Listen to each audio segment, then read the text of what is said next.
toute ma vie, j'ai essayé d'être à la hauteur de la vie qui m'est confiée, en fait, qui m'a été confiée. Et évidemment, la vie que je vis me dépasse complètement, dépasse ce que je suis, dépasse mes capacités, dépasse, oui, tout, quoi. J'ai l'impression que qu'on m'a confié la mauvaise vie, ben, enfin, la vie de quelqu'un d'autre. La vie de quelqu'un d'autre. Oui, et que j'en suis juste la gardienne. Et j'espère ne pas trop l'endommager pour la remettre à la personne à qui elle appartient, en fait. Parce qu'elle est vraiment... ouais, voilà, elle est beaucoup trop grande pour moi. Oui, je ne suis pas née pour celle-là. Vous avez l'impression d'être une étrangère à votre propre vie, c'est ça qu'il faut comprendre? Tout à fait, tout à fait. Je suis la gardienne de la vie de quelqu'un d'autre. C'est aussi simple que cela, je vous dirais. C'est comme si je gardais l'enfant de quelqu'un d'autre. Oui, j'en prends soin, j'aime beaucoup. Et en fait, j'en prends soin encore plus que mon enfant parce que je suis responsable quand je suis gardienne. Euh, mais non, non, non, je ne serais pas étonnée que demain, si on croit qu'il y a un Dieu ou quelqu'un qui nous confie cette vie-là, qu'il reprenne et redonne à quelqu'un d'autre, ben voilà, ça sera fait demain. Vous avez été, entre autres, traductrice, avocate, couturière, restauratrice, avant d'écrire. Avant d'écrire, quelle lectrice étiez-vous? Ah, je suis une très mauvaise lectrice et je le suis encore d'ailleurs. Je lis très lentement. Il me faut parfois un an pour finir un livre, pour terminer un livre. Et parfois, je ne le termine même pas. S'il y a un désamour euh, à un moment donné dans la lecture, ben, je me donne tout à fait le droit de le laisser tomber parce que j'aime trop et je ne veux pas désaimer ce que j'ai déjà aimé. Et quand je lis un livre, je vous dirais, je relis les mêmes pages tellement de fois parce que quand j'aime, je veux partager. Donc chaque fois qu'un ami, un passant, quelqu'un que je rencontre, voilà, à l'épicerie, hein, ou mes meilleurs amis, ils reçoivent toujours des petits bouts de texte que je tape et que je partage avec eux. Donc c'est pour ça que la même page va être relue au moins, je ne sais pas, 20 fois avant que je passe à la page suivante. Et même rendu à la page 50, je reviens encore, je retourne à la première page pour savourer quoi, chacune des phrases. Et très souvent, je ne connais même pas toute l'histoire. Je connais pas le big picture, comme on dit. Je connais des phrases, je connais des paragraphes. Je suis capable de vous dire exactement où elle se situe dans le livre, en termes, ben, physiquement, quoi, dans quelle page, en quelle partie. Mais je peux ne pas me souvenir du tout de l'histoire. Est-ce que ce que vous dites à propos de votre façon de lire, cette façon de lire par petits bouts et pas forcément globale, est-ce que c'est une indication de la façon dont vous écrivez vous-même, et de la manière dont vous pensez vos textes que vous écrivez? Et étrangement, quand j'écris, j'ai l'impression que le texte a besoin d'avoir un seul souffle. C'est-à-dire du début jusqu'à la fin, je me relis et avant de continuer à écrire parce que j'ai besoin que le geste soit en continu quoi. Qu'on ait l'impression que c'est dans la même phrase que je ne dis qu'une seule phrase du début jusqu'à la fin du livre. Et pourtant, je sais que la plupart des lecteurs, ou sinon tous les lecteurs, vont me dire que mon texte est plutôt fragmentaire, que c'est plutôt voilà, des petites bulles, des historiettes, des vignettes. Vous avez fait beaucoup de choses avant d'écrire. Comment s'est fait le passage vers l'écriture? Ah, c'était accidentel. Je m'endormais beaucoup au feu rouge et quand on s'endort au feu rouge, ben, le pied devient plus léger, le frein se relâche et la voiture avançait seule et frappait la voiture devant moi. Et j'ai eu quelques accidents de ce genre. Et un des trucs, en fait, j'ai essayé plusieurs trucs, mais un des trucs qui a bien fonctionné, c'était de faire des listes. Et donc au départ, c'était des listes d'épicerie, ensuite j'en avais plus, bon, des listes de choses à faire, ensuite des listes de villes que je connaissais, des listes de pays, des listes de couleurs, bon enfin, et puis à un moment donné, il n'y avait plus de listes, et donc j'ai tourné le carnet à l'envers, et puis je suppose que c'est l'écriture, mais pour moi, c'était juste des notes que pour garder la tête en état d'alerte. Pour rester éveillé. Pour rester éveillé, ouais, voilà, pour ne pas... Ouais, pour occuper les petites souris dans ma tête qui courent. Avec l'expérience que vous avez de l'écriture, est-ce que c'est important pour vous de nommer les choses? Ah, j'aime beaucoup nommer les choses. J'aime que les choses soient précises, mais il me manque tellement de vocabulaire. Je ne possède pas assez de vocabulaire pour pouvoir voilà, bien décrire ou bien nommer. Parce que je n'ai pas le mot, je suis obligée de décrire ce qui est autour. Et donc, par exemple, le creux là, qui se trouve au bout du sternum, on m'a dit que ça s'appelle le pectus excavatum, dans le terme scientifique. Hein. Mais je le trouve très laid, ce mot pectus excavatum. Et même si je disais pectus excavatum, il n'y a personne qui peut comprendre. Et donc, il faut que je décrive où il se trouve, ce creux. Mais là, vous parlez d'un mot que très peu de gens connaissent, en fait. Non, mais c'est une partie tellement évidente et que tout le monde voit et que tout le monde aime, je suis certaine, ce petit creux au bout du sternum. Et puis le creux derrière le genou. Et ça, je me souviens parce que... Ça s'appelle comment? je ne sais pas, il n'y a pas de nom. Il n'y a pas de nom pour le creux derrière le genou. Mais ce creux est très important. En fait, tous les jours au Vietnam, on devait laver ce creux parce que la poussière s'installait chez les enfants qui jouent à l'extérieur. Il y a beaucoup de poussière. Et puis on jouait à la marelle, ou sauter à la corde, ou les garçons jouent aux billes. Hein. Alors nécessairement, ils s'assoient par terre et puis il y a toute la terre qui s'incruste comme ça dans les plis derrière le genou. Et donc, il faut toujours laver le genou. Et puis, il n'y a pas de nom. Est-ce que ce sentiment que vous n'avez pas les mots, est-ce que ça vient du fait que originellement vous êtes de culture vietnamienne et que peut-être pour écrire vous faites sans arrêt des va-et-vient d'abord avec votre sensibilité culturelle qui vient du Vietnam? Je vous dirais que je ne possède pas beaucoup de mots en vietnamien parce que j'ai quitté le Vietnam à l'âge de 10 ans. Donc le vocabulaire est assez limité intellectuellement hein, et mentalement, psychologiquement et tout ça. On n'était pas très développé à 10 ans. Et donc à 10 ans, on ne connaît pas la mélancolie, la nostalgie, bon, toutes ces nuances du mot tristesse. Et donc tous ces mots, je les ai appris en français. Donc les émotions sont réellement en français. Ceci dit, j'ai encore l'impression de ne pas posséder le français. C'est une langue que je dois constamment, comment dire, essayer d'apprendre. Hein. Le mot posséder, ce n'est pas seulement une possession, mais vous voyez, l'habiter. Le français m'habite, mais j'ai pas l'impression d'habiter encore la langue française. Elle m'est encore mystérieuse, comme une princesse ou une reine, un peu loin, un peu sur un piédestal, voilà, qu'on doit tourner autour, qu'on doit amadouer pour qu'elle pour qu'elle nous regarde, en fait, pour comment dire, qu'elle nous adopte. Et donc, j'ai l'impression que je dois encore la séduire, cette langue. Mais elle m'habite. Je suis une amoureuse d'elle, mais ouais, je dois encore travailler un peu là pour qu'elle soit convaincue que je suis la bonne. C'est le sentiment que vous avez quand vous êtes en train d'écrire, que vous avez à séduire la langue. Oui, tout à fait, pour que les mots soient avec moi. Vous voyez, à chaque mot que j'approche, que j'utilise, je dois tourner autour pour presque faire la visite du champ sémantique. Et c'est un territoire pour moi. Chaque mot a voilà, son espace, sa texture, sa couleur, son volume. Et pour bien le saisir, hein, parce qu'un mot, on peut très bien ne voir que d'un seul angle. Et pourtant, à travers l'histoire, le mot a évolué et d'une bouche à une autre, d'un moment à un autre, ce mot peut changer de définition. Même pas de définition, mais peut avoir une nuance différente.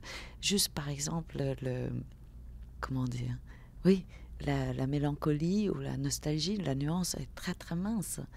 Et donc déjà, juste comprendre d'où viennent ces mots et quelle est le ton à quel moment on utilise mélancolie, à quel moment on utilise nostalgie, et quelle est, ouais, encore une fois, quelle est la déclinaison qu'on doit avoir pour pouvoir faire la différence entre les deux, quoi.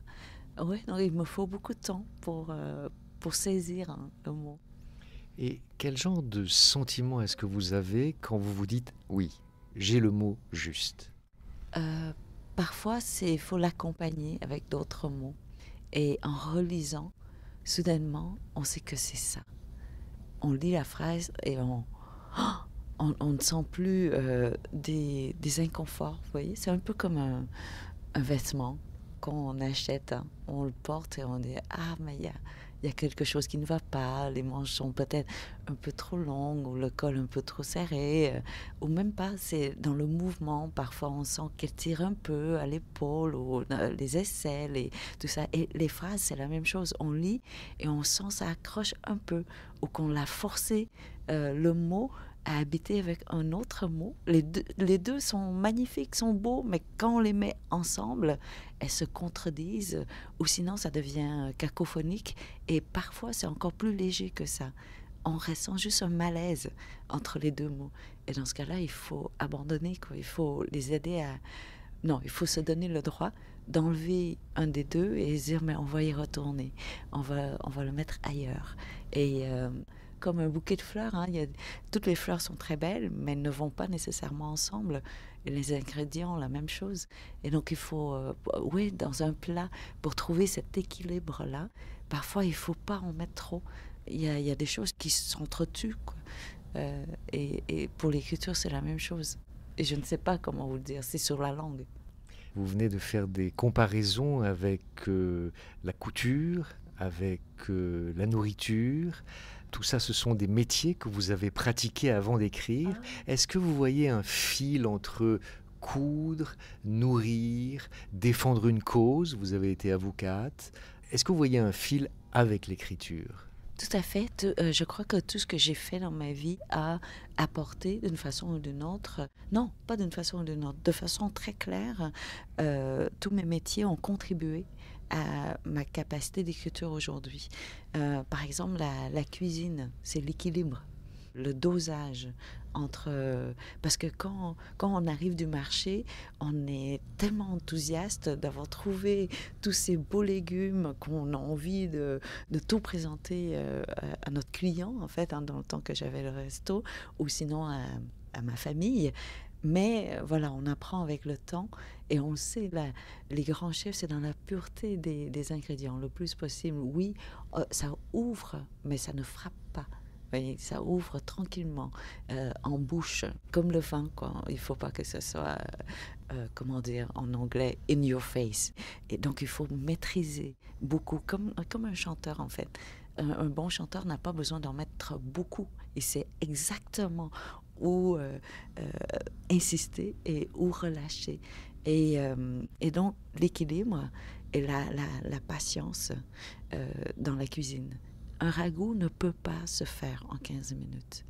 On peut, ouais, peut-être tricher en utilisant un cuiseur ou un presto, mais le goût ne sera jamais le même. C'est impossible. Voilà. Et donc, il y a des phrases, il y a des histoires qui ne peuvent pas être racontées avec rapidité. Il faut y retourner, il faut laisser macérer, quoi. Et retourner encore et encore et encore. Et la couture, c'est probablement la rigueur.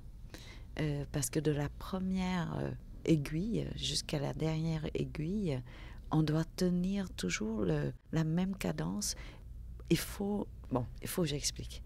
Dans la machine, quand vous passez deux morceaux de tissu ensemble, en dessous, il y a un genre de palette qui tire le tissu. Et le dessus, c'est votre main qui pousse. Et en dessous, il tire toujours un peu plus rapidement. Mais pas de la même force et dans le même sens. Donc la main au-dessus doit suivre le dessous, mais en même temps doit guider l'autre. Et donc c'est un travail de coordination et de chorégraphie, en fait. Et de tension. Et de tension, voilà. Et donc la couture, c'est la rigueur de toujours garder la même tension, toujours la même respiration du début à la fin, pour qu'on ait l'impression que ces deux tissus-là sont nés pour être ensemble, que c'était un morceau de tissu et non pas deux. Et ça, je crois que je l'ai intégré dans le texte pour toujours maintenir le même souffle, en fait, et donner la même tension. Et puis le droit, vous savez, un contrat entre deux parties, c'est une histoire d'amour, ou plutôt une histoire de rupture. Parce qu'un bon contrat, c'est un contrat qui raconte l'histoire des deux parties et qui prévoit déjà comment ces deux parties vont se séparer, si jamais elles ne s'entendent pas. Expliquez-moi pourquoi c'est une affaire d'amour. Parce que déjà, les deux parties veulent être ensemble, cherchent à être ensemble, pour travailler ensemble. Et j'étais en corporatif, donc en commercial, donc on achète des compagnies, on vend des compagnies, mais déjà, c'est deux personnes qui veulent se parler, qui veulent être ensemble, qui font ensemble une transaction, quoi. Ils transigent selon leur consentement d'être ensemble. Il y a un consentement. Le contrat est le symbole du consentement entre deux personnes à discuter. Et donc, ils discutent et ils voient toutes les possibilités de désaccord, de mésentente, comment est-ce que ça pourrait ne pas fonctionner. Et donc, on prévoit tout ça. Et quand le contrat est tellement bien réfléchi et bien rédigé, il n'y a pas de rupture. Parce qu'on a déjà réfléchi à toutes les possibilités. Donc, on se connaît parfaitement.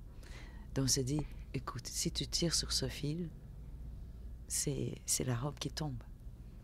Hein? Donc, ne tire pas sur le fil. À moins que tu veuilles tirer sur le fil.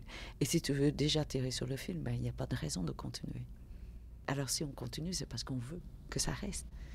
On veut que l'un fasse le nœud et l'autre garde la robe en place.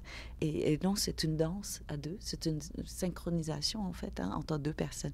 Et tout doit se faire avec beaucoup, beaucoup, beaucoup de précision et de concision. Chaque virgule a un sens. Chaque mot a son poids. Et tout a déjà été interprété. Les deux, on a la même interprétation.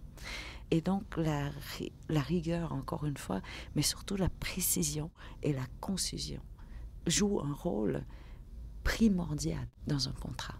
Tout est prévu, il n'y a pas d'improvisation, quoi. Et ça, dans l'écriture, pour moi, il y a énormément d'improvisation, dans le sens où je suis le personnage, je regarde, je suis à l'extérieur du livre, je suis à l'extérieur des personnages, je les regarde agir et je ne fais que décrire ce qu'ils font.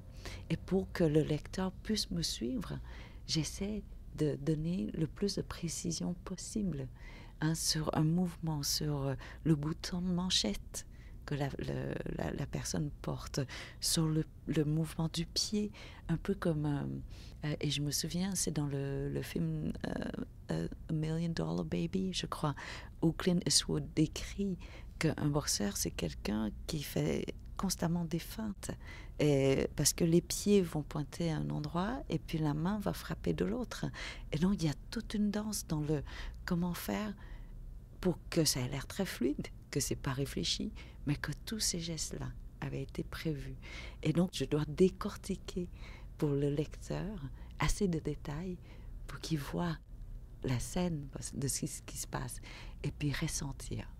Je décris seulement et puis l'émotion vient du lecteur. Et donc, j'essaie de donner le plus de détails, mais surtout le plus de précision possible. Et dans la concision, parce que quand ce n'est pas concis, l'interprétation devient trop vaste. Oui, et dans ce cas-là, on se perd. Le lecteur va quitter l'univers dans lequel on est en train de le présenter. Vous avez utilisé un mot en anglais, parce que le mot en français ne venait pas. Vous qui écrivez en français, qu'est-ce que le français a de particulier que les autres langues que vous pratiquez, comme le vietnamien ou l'anglais, n'apportent pas, elles? Le français, c'est ma langue d'amour. Et dans le sens où c'est le français qui a donné la chance à une deuxième vie. C'est le français qui m'a mise au monde une deuxième fois. Alors on peut raconter d'où vous venez, parce que vous avez été de ces enfants, boat people, à l'époque. Oui, et on a quitté le Vietnam quand j'avais 10 ans. On a vécu 4 mois et demi dans un camp de réfugiés en Malaisie avant d'arriver au Québec, parce que le Canada nous a ouvert les portes. Et quand on est arrivé, voilà, parce que le Québec parle le français québécois, hein, je dirais même le québécois. Et, et les gens nous ont accueillis avec tellement de générosité que voilà, il y a eu un coup de foudre. Je suis tombée amoureuse d'eux dès la première seconde. Donc je suis devenue québécoise et canadienne bien avant les papiers, quoi. C'était durant cette première minute quand ils nous ont pris dans leurs bras sans hésiter. Alors que nous étions dans un état déplorable, dégueulasse même, je dirais. On avait des infections partout sur le corps, avec des piqûres de moustiques, d'insectes de toutes sortes. Et on n'avait pas accès à l'eau, donc tout s'infectait rapidement. On avait des poux dans les cheveux. Et donc, on ne se touchait même pas à nous-mêmes. Et là, ces gens-là n'ont pas hésité une seule seconde à nous prendre dans leurs bras. Vous imaginez. Et ce moment-là nous a guéris, nous a purifiés de tous ces mois d'incertitude et surtout on a vécu en tant que... On a été sorti de la ligne du temps et aussi de l'espace parce que le temps n'avait plus de sens. Quand on est là, on ne sait pas quand est-ce qu'on en sortait de ces camps-là. On ne savait pas où est-ce qu'on s'en allait, on ne savait pas quel était notre lendemain. Donc le temps n'avait plus de sens, ne servait plus à rien. De savoir ouais, quel jour de la semaine on se réveillait, pourquoi. On ne se réveillait plus pour aller à l'école, on ne se réveillait pas pour aller voilà, au travail. Il n'y avait plus de raison de compter le temps. Et puis de l'espace, parce que les camps de réfugiés sont des no man's land. Voilà, nous étions des apatrides pendant 4 mois et demi. Et on arrive comme ça et on a été embrassés par des gens. Et donc, comment ne pas tomber amoureux?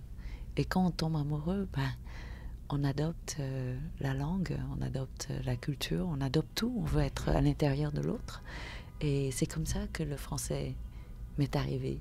C'est vrai que toute petite, j'ai appris le français, mais ouais, un peu tout naturellement, parce qu'à la maison, mes grands-parents avaient été éduqués par la France et mon père et ma mère et tout ça. Donc oui, j'ai appris le français en tant que langue étrangère qu'on apprend.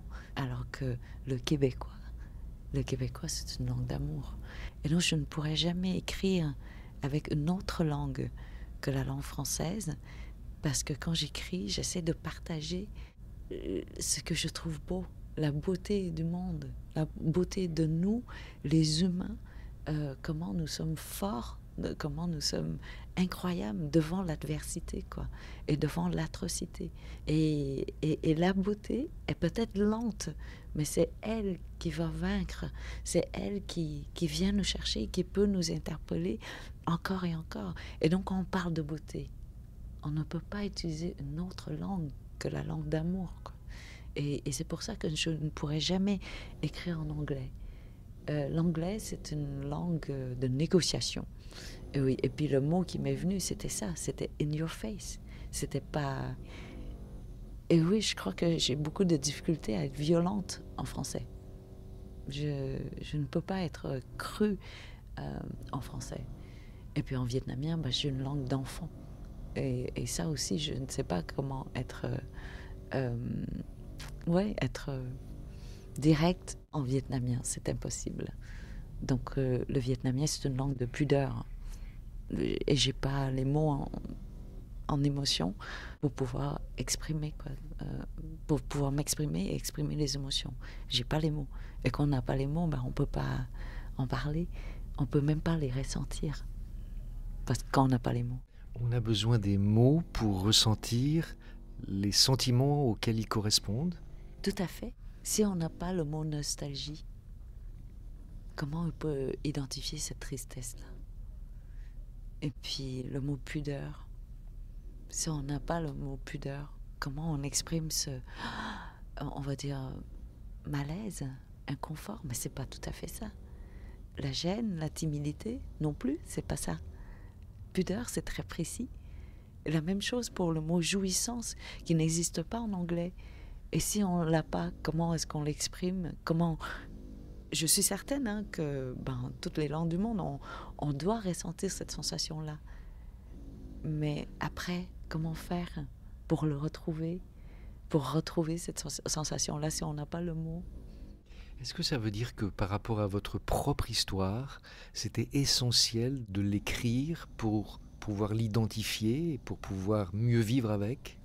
Euh, Peut-être pas pour mieux vivre avec, mais pour se souvenir, pour la mémoire. Parce que c'est vrai que, je vous donne un exemple, en vietnamien, il n'y a qu'un seul mot pour le mot bleu et vert. Si on veut vraiment se préciser, il faut qu'on dise bleu ciel ou bleu feuille. Sinon, on n'a pas... Voilà, bleu... je dis bleu, ça aurait pu être vert ciel ou vert feuille. Il n'y a pas deux mots. Alors qu'en russe, je crois qu'il y a plusieurs mots, plusieurs nuances de bleu.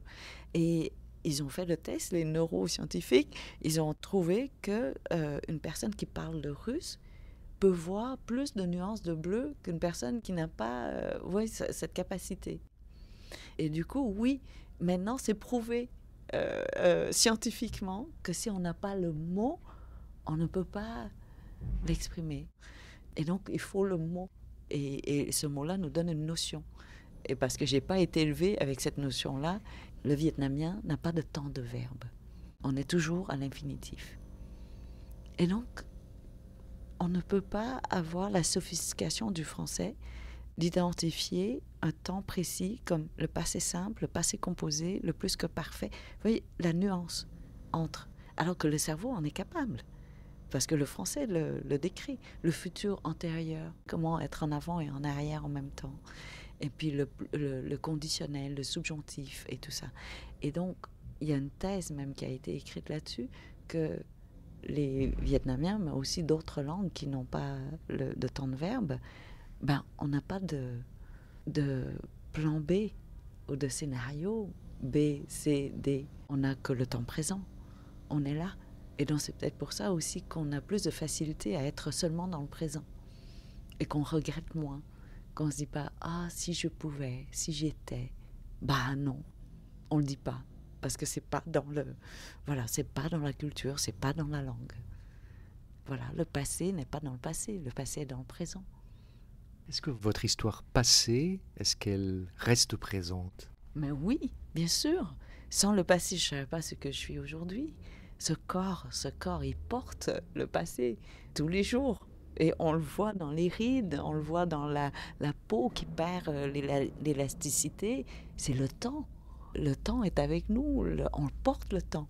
Et on porte toute l'histoire sur notre dos. C'est-à-dire, chaque fois que je parle, parce que ces mots-là, je les avais appris à un autre moment, dans le passé. Je ne les ai pas appris aujourd'hui, toutes ces notions. Et puis, si je n'avais pas été une boat people, je ne serais pas ici en Amérique du Nord. Je serais encore probablement au Vietnam. Et si je n'avais pas été mère, si je n'avais pas...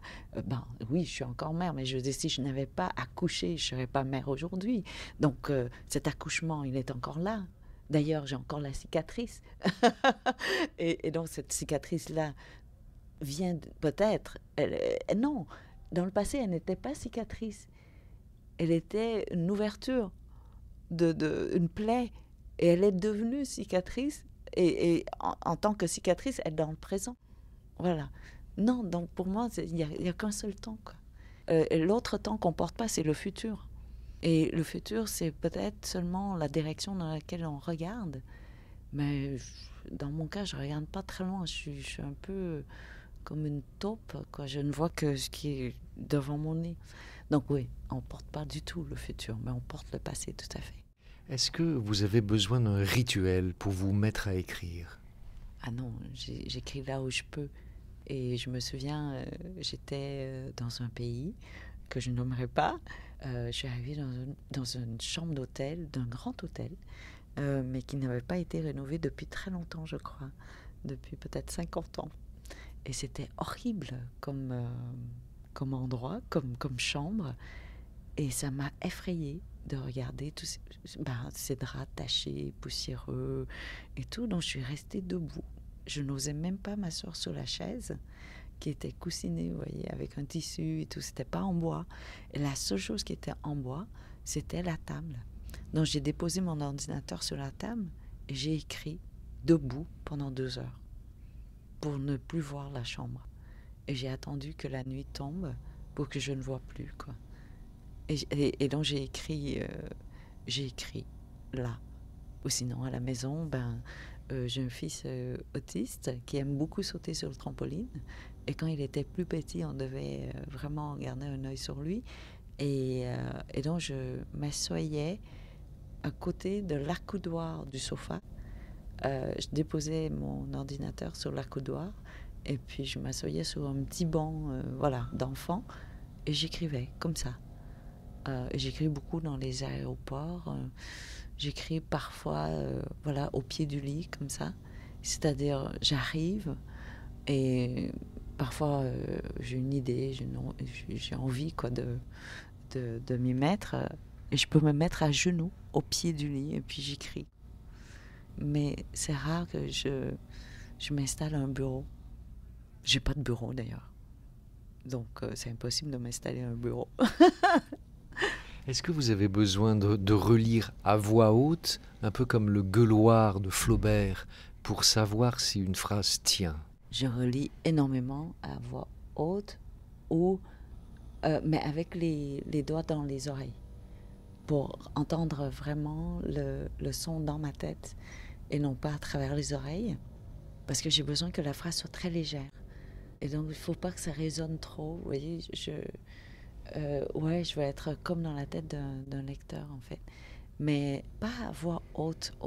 Je vous dirais, je relis, mais à voix haute, mais dans la tête. Oui, à voix haute, mais sans voix. Pour sentir les résonances plutôt que les sonorités. Merci beaucoup. Vous voyez, je vais me souvenir de vous tout le temps, que j'ai appris à New York la nuance entre le mot résonance et sonorité. C'est très beau, ça. Vous venez de me donner le champ sémantique, la différence dans les champs sémantiques quoi, de ces deux mots-là. Et oui, peut-être la résonance. Comment est-ce que ça vibre à l'intérieur? Ouais, tout à fait. Est-ce que vous êtes une lectrice sévère de ce que vous avez déjà écrit? Est-ce que vous avez des repentirs? Est-ce que vous avez envie encore, même après qu'un livre soit paru, de faire des changements? Une fois que le livre est paru, je vous dirais, il n'est plus à moi. En fait, dès que je le donne à mon éditeur et qui me fait des commentaires, j'adore d'ailleurs recevoir les commentaires des éditeurs, je les recherche tout le temps. D'ailleurs, ce sont des éditrices surtout, donc je devrais dire plutôt éditrices. Voilà, là, je suis le rythme des éditrices et non plus les miennes. Donc, et non plus le mien. Je peux vraiment jeter facilement ou corriger ou changer sans résistance, quoi. Et mes éditrices sont très dérangées par ce fait parce qu'elles ne veulent pas que je sois d'accord avec elles. Parfois, c'est juste pour provoquer une conversation, mais moi, je lui suis tout de suite. Et donc, elle n'ose même plus faire des commentaires dans mes textes, donc elle préfère m'en parler, parce que sinon, je jette. Oui, très rapidement. Dès qu'il y a une petite ligne avec un petit point d'interrogation dans la marche, je jette. Et donc, maintenant, elles font plus ça. Elles m'appellent. Elle me dit, ah oui, quand tu me parles de ça, qu'est-ce que ça veut dire? Et dans ce cas, je m'explique, et puis, ou j'explique le texte. Elle me dit, ah oui, d'accord. Dans ce cas-là, peut-être que le verbe, il y a un meilleur verbe, donc elle m'offre un verbe ou un ordre différent dans les phrases, de dire peut-être que dans ce cas-là, tu peux mettre la troisième phrase en premier et puis l'idée sera plus claire et plus facile à suivre. Mais sinon, si elles me font juste un petit trait de crayon, j'enlève. Je suis étonné que vous disiez ça parce que c'est comme si vous aviez plus confiance dans la lecture de vos éditrices que dans votre propre lecture pendant que vous êtes en train d'écrire. Pas vraiment une question de confiance, mais je vois, je vois comment elles réussissent à bonifier le texte, à le rendre meilleur. Et vous savez, les éditrices sont là pour travailler avec vous dans le même but, c'est-à-dire rendre le texte à son meilleur, l'emmener jusqu'à la plus grande possibilité de ce texte-là. Mais vous ne défendez pas le point de vue qui a été le vôtre quand vous avez écrit. Vous dites tout de suite, d'accord, on change. Euh, oui, parce que leurs intentions sont, pour moi, elles ont les meilleures intentions. En fait, elles me protègent encore plus que moi, je me protège. Et donc, je fais confiance à cette intention-là. Maintenant, évidemment, parfois, elles me disent, ah, peut-être que tu préfères changer l'ordre. J'ai dit non. Oui, bien sûr, pas que je résiste, mais je discute avec elles. Et je me dis, non, non, je préfère vraiment que la chute arrive tout de suite au début et non pas à la fin, par exemple. Et ça, oui, parfois, mais c'est une discussion et je considère leurs idées comme étant les miennes. Pour moi, ce ne sont pas leurs idées. Voyez? Et ça, c'est une possibilité de plus. Et puis, je jongle et je regarde. Je dis, est-ce que je les insère? Comment je peux les insérer? Comment est-ce que... Ou en enlever, d'ailleurs. Mais pour moi, ce sont mes idées aussi. Ou sinon, mes idées sont les leurs aussi. Et donc, c'est un tout. On ne peut pas travailler en contradiction ou en tension. Pour moi, on est une équipe. Et puis, une fois que le livre il est publié, il est publié. On ne revient pas en arrière. Peut-être que je peux avoir changé. Et j'espère que je change avec le temps. Et que je ne sois plus d'accord avec les idées que j'avais mises en place dans un livre. Mais ce livre-là représente un temps très précis. Et donc, il faut qu'il reste exactement comme il est. C'était, bon, voilà, comme une photo, quoi. On ne retourne pas en arrière pour changer son corps ou son visage. Ben non. Et c'était ce visage-là à ce moment-là. Et c'est un marqueur, c'est une borne de dire oh, on a évolué, heureusement, on a progressé, heureusement. Voilà. Donc non, il ne faut pas changer. Qu'est-ce que vous espérez d'une conversation avec un lecteur ou une lectrice de vos romans? Je vous dirais que je n'ai pas d'attente, mais j'ai eu la chance de rencontrer beaucoup, beaucoup, beaucoup de lecteurs qui ont la générosité de venir me partager leur lecture du texte, leur interprétation du texte. Et leur interprétation est toujours plus grande que mon intention de départ. Quand il y a un lecteur qui aime mon livre, je dis, mais c'est parce que vous aimez votre interprétation du livre et non pas mon livre. Je vous ai donné le mot pomme. Vous avez dessiné votre pomme dans votre tête et vous aimez cette pomme-là et vous croyez qu'elle est de moi. Mais non, moi j'ai juste dit pomme. C'est votre souvenir qui a donné une interprétation de la pomme. Je vais sortir de la pièce, prenez le micro et ajoutez ce que vous voulez à l'entretien. C'est très difficile ça. J'ai besoin de... Quoi ajouter? Je n'ai rien à ajouter à part que cette vie m'a beaucoup donné. Et quand on me pose la question, est-ce que mon verre à moi, il est à moitié vide ou à moitié plein? Je ne sais jamais comment répondre parce que je ne sais pas lequel des deux est positif. S'il est à moitié vide dans ma tête, c'est positif parce que ça veut dire qu'il reste de la place pour remplir. Et puis, s'il est à moitié plein, aussi. Donc, mais l'image que je donnerais pour parler du verre d'eau, ça serait que j'ai un verre et que je suis placée sous une chute et qu'il y a tellement d'eau que je réussis pas je ne réussis pas à tout recevoir. Et donc, ma vie est voilà, est ce verre d'eau qui est incapable de tout recevoir. Et que c'est beau, quoi. Elle est trop grande, trop belle. C'est tout.